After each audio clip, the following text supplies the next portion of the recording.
সংগ্রামী নেতৃবৃন্দ, আজকে ইতিমধ্যে আমাদের মহিলা দলের দুজন বক্তা বক্তব্য দিয়ে সবকিছুই বলে দিয়েছেন।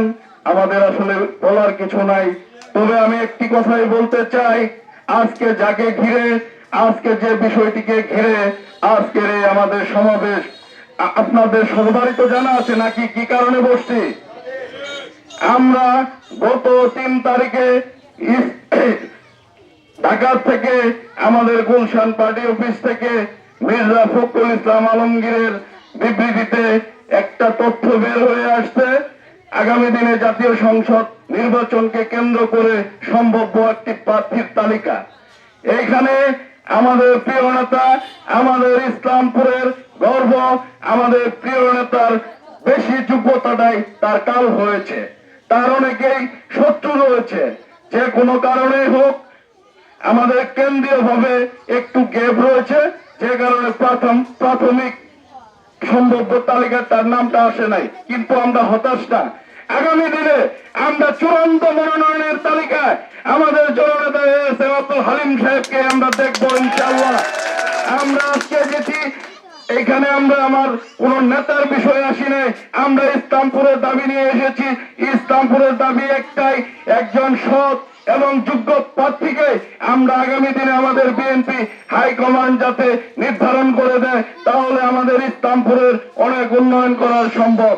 সেই প্রেক্ষিতে আমি শুধু একটি কথাই বলবো, আজকের যে বিদ্রোহ, আজকের যে মানববন্ধন, আজকের যে প্রতিবাদের ঝড় উঠেছে, এটি শুধু বেলগাছা থেকেই চলবে না।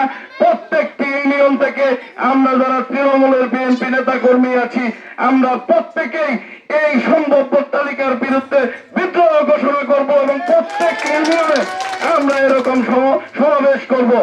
আমি সাংবাদিক ভাইদের দৃষ্টি আকর্ষণ করে বলতে চাই, ইসলামপুরের সাবেক এমপির চরিত্র সম্পর্কে আমার দুইজন পরবর্তী বক্তা বলে গেছেন। সুলতান মাহমুদ বাবু যখন 2001 থেকে 6 সাল পর্যন্ত এমপি ছিলেন, তার আচার আচরণ কেমন ছিল, এখানে যদি আমার মনে হয় বিএনপি যারা করেন দু একজনের প্রমাণও মনে হয়ে আছে। তিনি কোন সংগঠনের নেতাকর্মীকে সন্তুষ্ট করতে পারে নাই। তার আচার আচরণ ভালো ছিল না, তার ব্যবহার ভালো ছিল না, তার কাছে দল নিরাপদ না, তার কাছে সংগঠন নিরাপদ না, তার কাছে শুধু টাকা। সে অর্থের লোভে সবকিছু করতে পারে। এটা আমাদের ইসলামপুরবাসীর গর্ব। আমরা এমন একটি লোক পেয়েছি, আমরা সৎ এবং যোগ্যবান লোক পেয়েছি।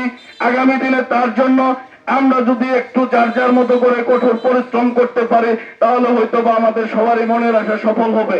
সেই প্রেক্ষিতে আজকের এই সমাবেশ থেকে আমাদের একটি চাওয়া, আগামী দিনে আলিম ভাইকে ইসলামপুরের চূড়ান্ত মনোনয়ন হিসেবে আমরা দেখতে চাই।